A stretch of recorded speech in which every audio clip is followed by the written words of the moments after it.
and sometimes you listen to something that's quite beautiful, but there's something not quite right about it. So that was Tom York, a song called Unmade from the Suspiria soundtrack.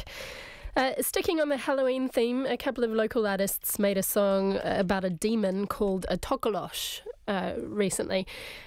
Came out about a month ago. Now, people who grew up in South Africa or Zimbabwe or around that area might have childhood memories of being threatened with the tokolosh coming after them. He's a mischievous water sprite. He is very hairy, very smelly, red glowing eyes, raspy voice. You definitely don't want him climbing into your bed and biting your toes, or worse. People can summon him to harm others, and you'd need a witch doctor to come into your house to get him out. So one of those kids terrified by the tokolosh growing up was RNZ Biza. He's a rapper who is Rwandan, but he spent most of his childhood living in South Africa before moving to New Zealand and landing in Hamilton when he was 13. So this song is produced by Wellington musician Esther, and she's captured some really great creepy and ominous sounds for it. But, you know, like most of her songs, it's a banger as well. The videos also were worth looking up. Yeah. They've got those creepy contact lenses that white out their eyes or blue their eyes. Yeah, it's beautiful. This is Esther and RNZ Biza, Tokolosh. Thanks, Kirsten. Don't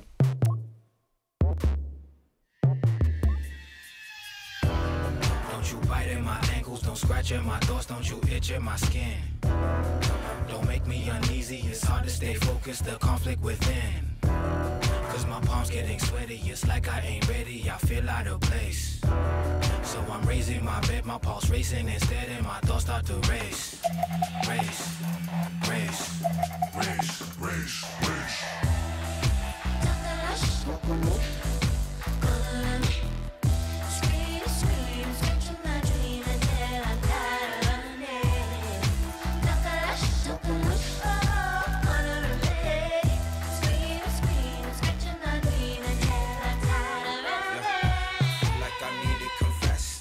The speed of the beat in my chest increases, it's like I'm receiving the test. I guess I now know what delirious is, what a serious mess. Might stay in my room, might just lie in my bed. Might live in my thoughts, might reside in my head. The talk all lost trying to find me again. Why me again? Don't you bite at my ankles, don't scratch at my thoughts, don't you itch at my skin.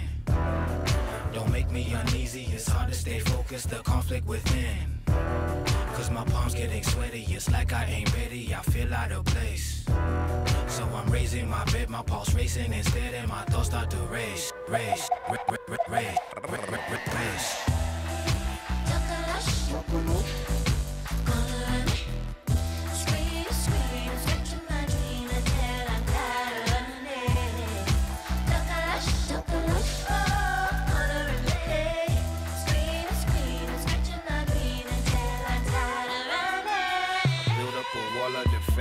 Yeah, I've chosen one side of the fence. Yeah, I'm leaving, I'm packing my things. I know now it's clear you're not one of my friends. Yeah, I won't succumb to your voice now. I will not come when you call. I have no fear of the dark now. You don't control me at all.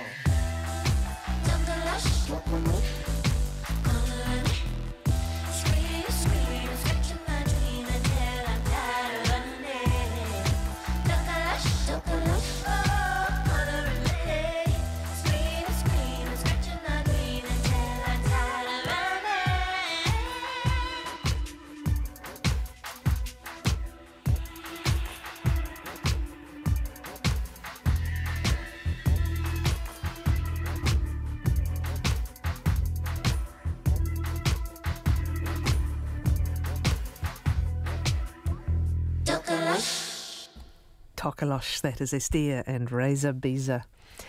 It was The Exorcist that Tubular Bells was theme music for, back from the early 70s. It's 25 minutes past 11 on 9 to noon. Representing different identities and voices in young adult literature is something that's close to the heart of our next guest and the subject of our topic. With a long history in filmmaking, Melanie Rodriguez has made a career out of correcting and repositioning all kinds of representations of women. She was the first woman to write and direct a narrative feature film in New Zealand, and since then, over a 40-year career in film and TV, she's been informed by her feminist and queer politics. Her latest venture is a contribution to a book called Meet Me at the Intersection. It's an anthology of young adult writing with stories about life seen through the perspective of marginalised groups whose voices are often lacking in the children's and young adult genres. It also contests the idea that any segment of society is more normal than the other. Of her contribution, a short story entitled DNA, Melanie says it was informed by her belief that young people should be able to make up their own minds about their sexual preferences. Melanie's in the Auckland studio. Good morning. Catherine, good morning. Please tell me a little more about Meet Me at the Intersection and those who've written for it. I would love to do that, and that is in fact why I'm here. But we have to put on the back boiler, please, a discussion of Argento, Suspiria, why they've remade it, why one of my favourite musicians happens to have, I don't know, demeaned himself, belittled himself by doing the soundtrack for that film, and secondly, why spend your money on that when you can go and see a much more interesting thing, namely the play that I saw last night called Medusa. But we can talk about all of that later, if we can. Yeah, let's do it. Please. Let's come back to it. Could I ask you, had you seen the original? Suspiria? No, never would. All right, let's come No. back and talk about horror and what horror does. We'll be here for some hours, but I'm happy to do it.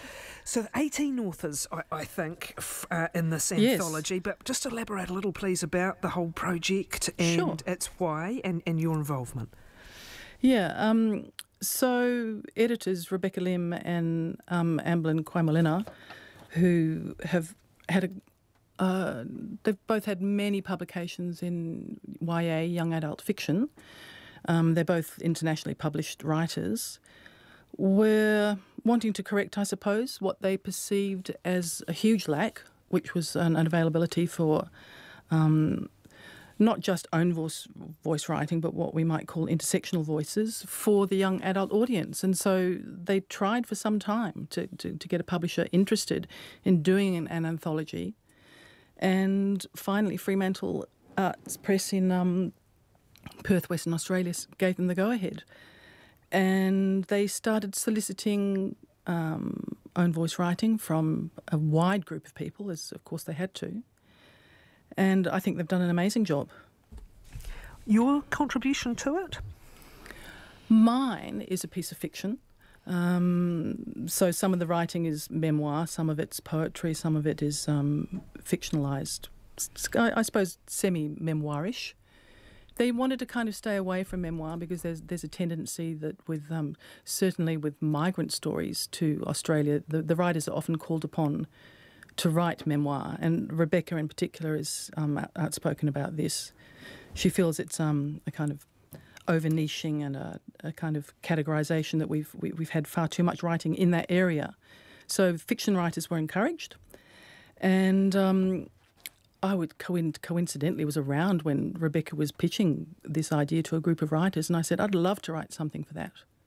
It's not.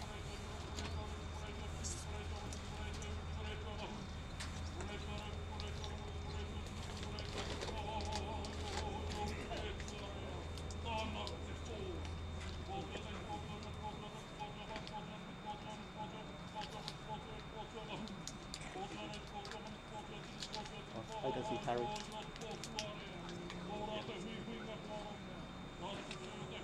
Yeah, they're here now.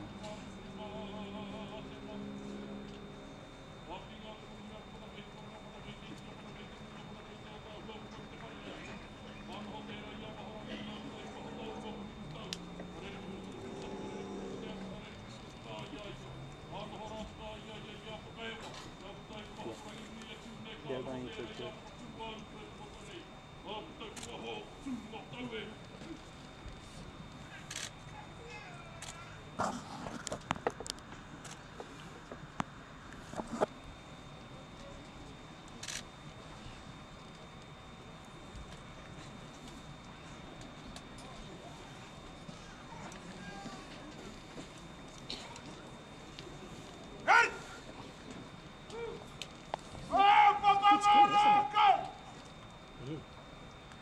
slightly concerned about your head, but you won't be.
Should it an F-16 just in case?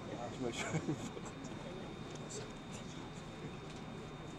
Should be marking the hills in the background of the photos too.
The pool is out now.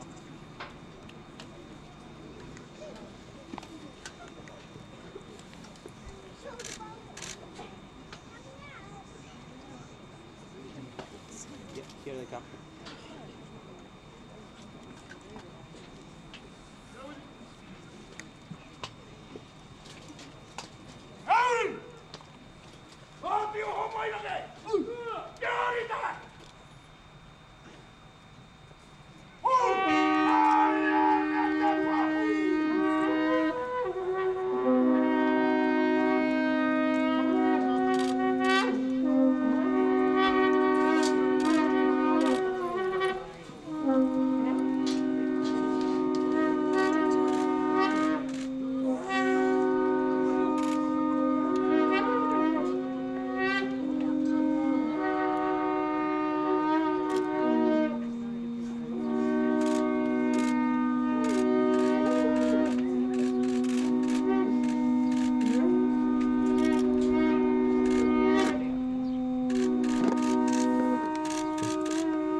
get them coming out?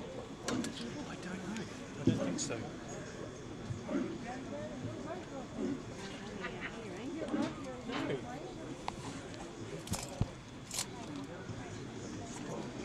It wasn't very easy. And sit up is fine. Well, probably. I mean, it's all right. I mean, they try, but it's hard because you have all these people in front.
odds, then they found that music and the visuals really did make a difference. And it seemed, even by looking at their eyes and stuff, people were less likely to look at the odds. They were just basically going for it. And so they seemed to ignore the information that was presented to them about whether they were going to win, more likely to win or not. And